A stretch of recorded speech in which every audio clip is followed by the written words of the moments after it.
Bem-vindos ao JKCast, o podcast de economia, finanças e investimentos, com José Cobori. Sejam bem-vindos ao 6º episódio do JKCast. Meu nome é Carlos Duarte. Eu sou o José Cobori.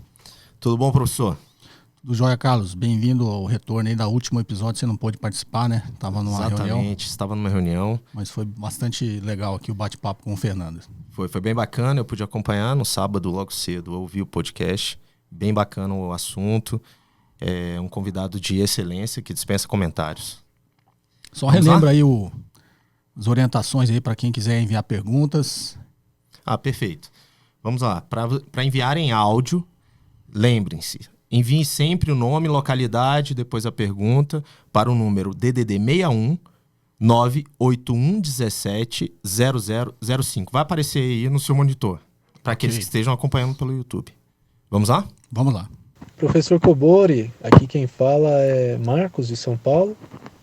Queria agradecer o senhor primeiramente pelo podcast, parabenizar o trabalho que vocês vêm fazendo com a disseminação de informações de qualidade, de forma simples, clara, objetiva.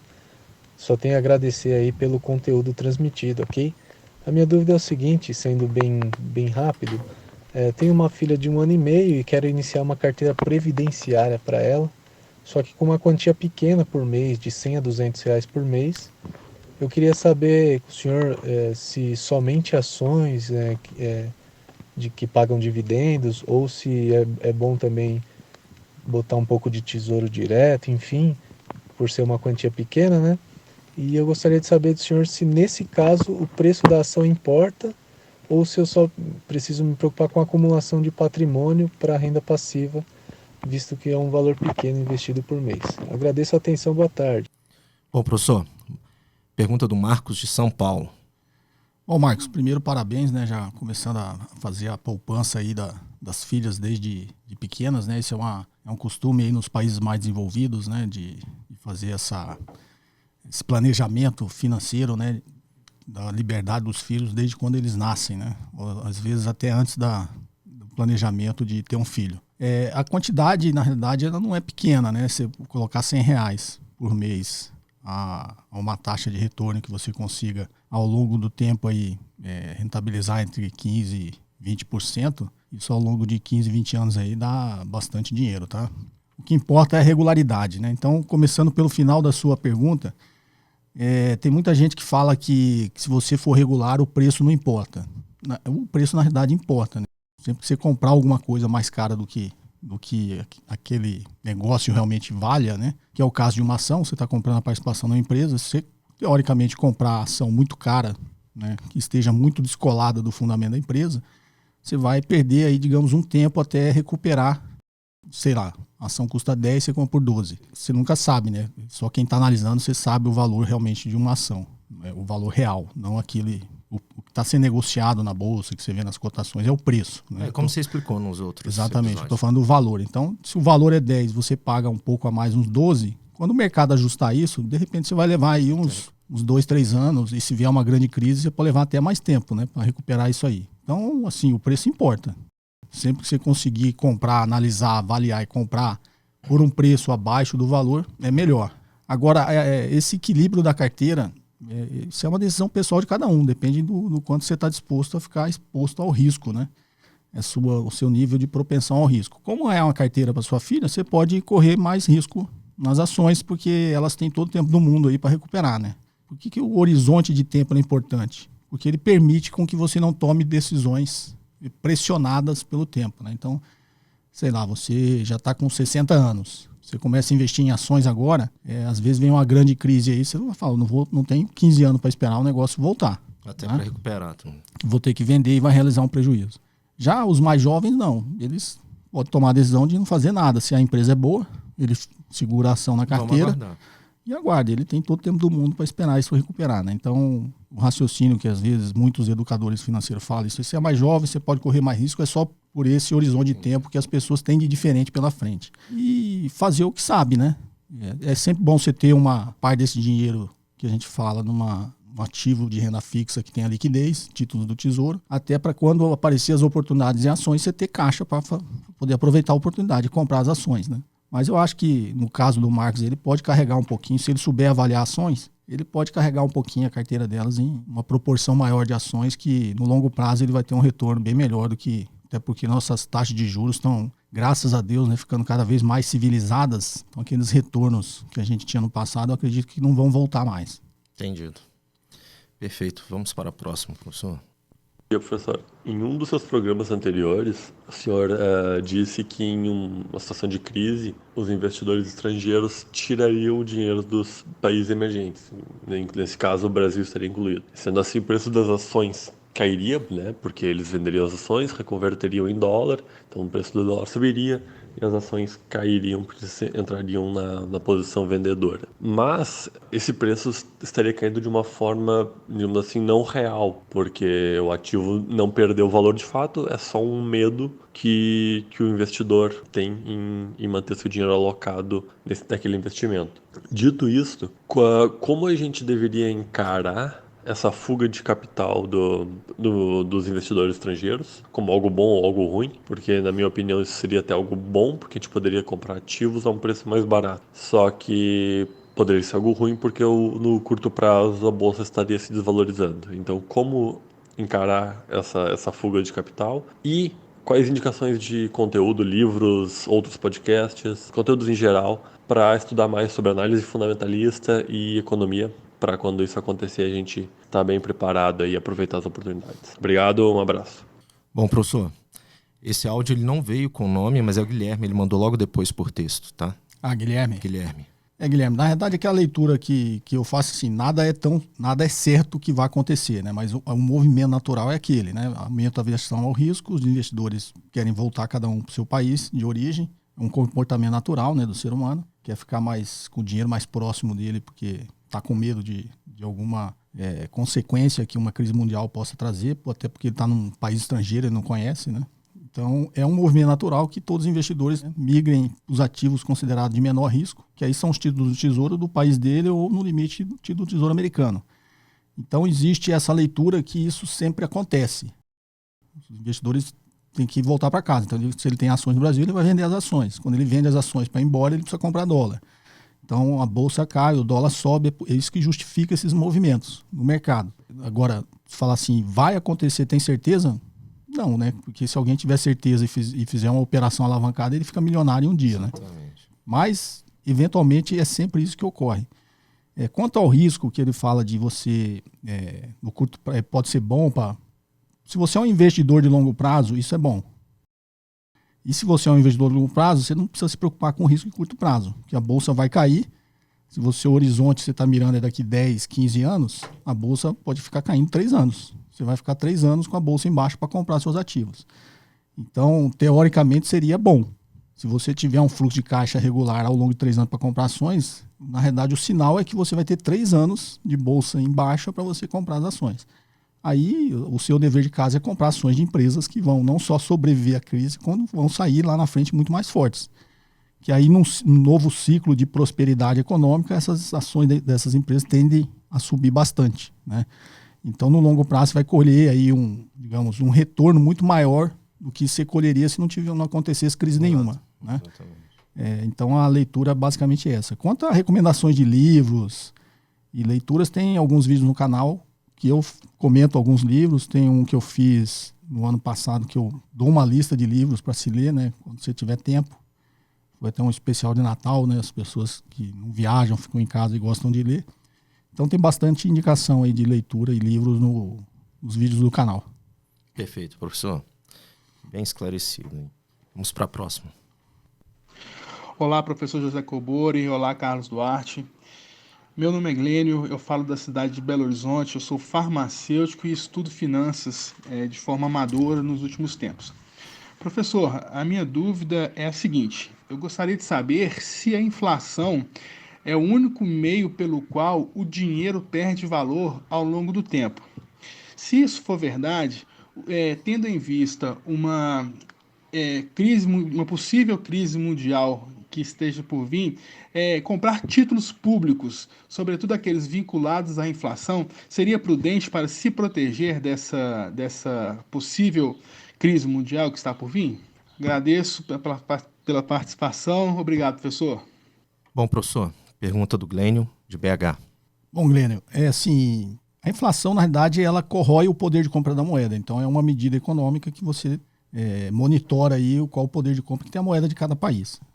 Então, basicamente, é isso aí. Outras formas de verificar se a moeda perdeu valor são um pouquinho mais complexas, mas fique com a inflação como, digamos, o seu guia se o seu dinheiro está perdendo valor ou não. E os bancos centrais perseguem justamente a inflação, controlar a inflação, justamente porque o mandato do Banco Central é proteger o poder de compra da moeda, garantir que a moeda continue tendo poder de compra. Uma das formas de se proteger da forma mais segura é você comprar realmente títulos emitidos pelos governos, né, títulos do Tesouro atrelados a índice de inflação. No nosso caso aqui é a NTN-B, que você vai receber IPCA, que é uma medida da inflação, mais juros que é considerado juros reais. A inflação, ela, na realidade, ela acaba sendo diferente para cada pessoa, né? Porque a inflação é uma cesta básica que eles consideram, matematicamente até simples de calcular. Agora, a inflação é diferente para cada pessoa, né? Tem pessoa que às vezes nem consome vários produtos que existem naquela cesta. Então, o impacto para ela vai ser diferente se os produtos que ela consome não tiver naquela cesta. Quem vai ter que fazer a medição ali da inflação própria será ela mesma, né? Então, o poder de compra da moeda tem algumas nuances aí que cada um tem um impacto diferente, né? E uma forma de se proteger é comprar títulos do Tesouro atrelados a índice de inflação, tá? Em momentos de altíssima aversão ao risco, as pessoas não confiam nem nesses títulos, né? Elas vão comprar outro tipo de coisa, mas aí você não está, digamos, se protegendo. Quando você compra ouro, que é considerado a reserva de valor, você não está investindo, você não está fazendo nada. Você simplesmente não está acreditando em mais nada e você acha que se o mundo acabar, tiver uma guerra, não sei o que, lá na frente, se você tiver ouro, você vai sobreviver. Você vai ter porque numa situação extrema nem o dinheiro tem valor, né? Então, não vamos ser tão catastróficos, né? Isso não vai acontecer. A gente imagina que venha uma recessão e seja só pelo lado econômico, e aí sim, se proteger com títulos atrelados à inflação é uma boa estratégia. Perfeito, professor. Vamos para a próxima pergunta. Olá, professor Cobori, meu nome é Cirus, eu sou aqui de Brasília, sou seu aluno do Método 1%, acompanho seu canal no YouTube já tem algum tempo, tenho acompanhado os podcasts desde o início, só tenho que agradecer ao senhor o conteúdo que o senhor disponibiliza em todos os canais aí. E a minha dúvida é em relação ao fator humano nas empresas.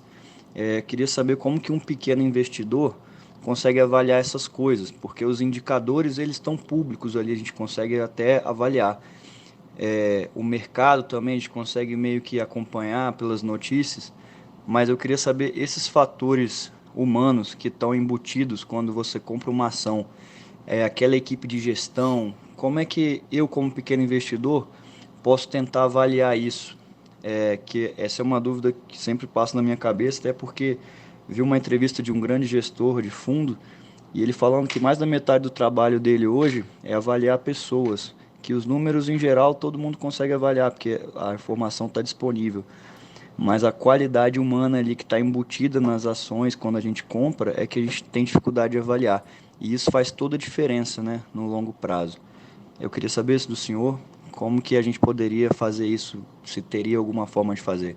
Obrigadão, grande abraço. Bom, professor, a pergunta do Cirus, aqui de Brasília, inclusive é aluno do Método 1%. Vamos lá? Bom, Cirus, primeiro, obrigado aí, fico lisonjeado pelas suas falas aí, principalmente que você está fazendo o curso aí e continua acompanhando as nossas divulgações aí, tanto do canal do YouTube e o podcast aqui, que também tá em áudio e está em vídeo, né? E está fazendo parte do Método 1%, que é o meu curso que ensina aí de forma simples a raciocinar e analisar, investir igual investem os grandes investidores, né, como Warren Buffett, Peter Lynch, Carl Icahn, Philip Fisher, né? Então, e você vê que os grandes investidores têm um raciocínio simples, né? Essa pergunta do Cirus, o Warren Buffett fala muito sobre isso. O que faz diferença nas empresas, né, é a competência da sua gestão. Uma notícia não tão boa para o Cirus é que você adquire muito isso aí com a experiência, né? Porque avaliar pessoas é uma coisa muito difícil, né? Talvez seja a coisa mais difícil que exista, né? Até porque minha esposa é psicóloga, e o psicólogo, ele tem, principalmente em empresas, né? Tem aquela parte da psicologia corporativa, eles tentam criar uma forma de recrutamento e seleção de pessoas, né? Principalmente de executivos, em que você, em uma tarde ou em 2 entrevistas, você pelo menos consiga fazer aquele primeiro filtro, né? Saber identificar o perfil das pessoas que talvez tenham essa capacidade de liderar um processo de mudança numa empresa, um processo de crescimento, que é tudo que os acionistas e o conselho de administração querem, né? Ter um bom presidente com um bom corpo ali na direção da empresa. Isso é muito difícil, né? Então, você vê, tem um grande time, muita ciência envolvida, né? Psicólogos fazendo testes, tentando traçar perfis, porque tudo que a gente quer é o quê? É um cara que seja bom, seja criativo, seja inovador, né? Consiga se implementar, seja um bom executor. Então, tem as palavras que parecem ser simples, mas é muito difícil encontrar essas características, assim, não é encontrar, você ter certeza que a pessoa tem aquela característica, né? Então, isso você aprende muito com o tempo, né? A experiência, ela ajuda bastante você a conseguir identificar. A pessoa tem que ter resiliência, tem que ter todas essas características. Mas, sob o ponto de vista do investidor, ele falou que tem um grande gestor de fundo que falou que perde muito mais tempo, e a gente perde muito mais tempo com isso mesmo, né? Tanto em empresas no estágio inicial, quanto em empresas maduras, tradicionais, empresas grandes e até gigantescas. Tanto que a notícia, quando muda o comando nessas grandes empresas, sempre, né, causa aquele burburinho e movimenta o valor das ações. Era isso até que eu ia te perguntar, professor. Numa estatal, ele, assim que nomeia, a gente já tem no dia seguinte um movimento muito forte no mercado. Nas empresas privadas, você também acredita que seja imediato dessa forma? Até mais, né? É porque, assim, o movimento talvez seja mais brusco, porque geralmente ações de empresas estatais são muito desvalorizadas. Assim, o mercado precifica. Entendi. Que uma empresa estatal não tem uma gestão profissional, né? É uma gestão porque o cara chegou lá... os interesses, né, são outros. São interesses políticos. A pessoa geralmente chegou lá, o presidente chegou porque foi indicado politicamente, não pela sua capacidade profissional. Então, o mercado precifica isso, as empresas estatais costumam ter um deságio aí, né? Valer um pouquinho menos. E aí, no caso de uma privatização ou na troca até do comando da empresa, que o mercado enxergue que aquela gestão nova que está chegando vai ser bem mais profissional, aí reflete muito no preço das ações. Mas a empresa privada também, né? Quando você troca o comando das empresas, existe uma expectativa de que a empresa vá melhorar ou piorar, né? Se ela for melhorar e o mercado enxergar isso, vai precificar a ação. A ação vai tender a subir na bolsa, né? Se for o inverso, vai cair. Mas o Warren Buffett, ele fala, né? Compre ações de empresas que qualquer idiota possa administrar.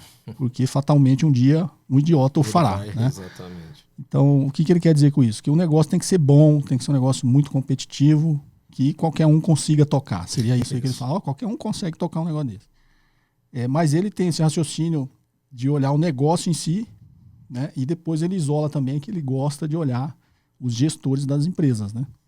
Então, ele é o maior acionista da Gillette. Então, de repente, Gillette se encaixa nesse raciocínio dele, né? É um negócio tão bom que, inclusive, ele brinca, Vende né? por si só. Todo dia eu acordo feliz porque eu sei que tem 2 bilhões de homens que estão usando, né? Os produtos da Gillette. Então, é um negócio tão bom, tão competitivo, que qualquer idiota toca. Né? Só que é óbvio, só chegou nesse patamar porque não foi um idiota que tocou, né? Mas também ele olha, de repente, o corpo ali, o comitê executivo da Gillette, e fala, ó, além do negócio ser muito bom, a gente tem gente muito competente tocando, que vai garantir que ele continue bom ao longo do tempo, né? Continue competitivo. Então, Cyrus, realmente eu acho que você tem que ter muito tempo, né? A palestra que eu dei no Google Campus sobre valuation de startups, você vê que uma grande parte do valor está nos empreendedores, porque é uma ideia, vai depender essencialmente do empreendedor, o cara que fundou e teve a ideia do negócio, de implementar ela. E a maioria das startups morre no meio do caminho porque eles não conseguem implementar aquela ideia, ou seja, não conseguem fazer aquela ideia virar dinheiro. Então, assim, quando você avalia uma startup, você está olhando essencialmente pessoas. Tá? Negócios em si, grandes ideias, tem um monte, surge um monte. Só que 90% delas, 99% delas não vira negócio, né?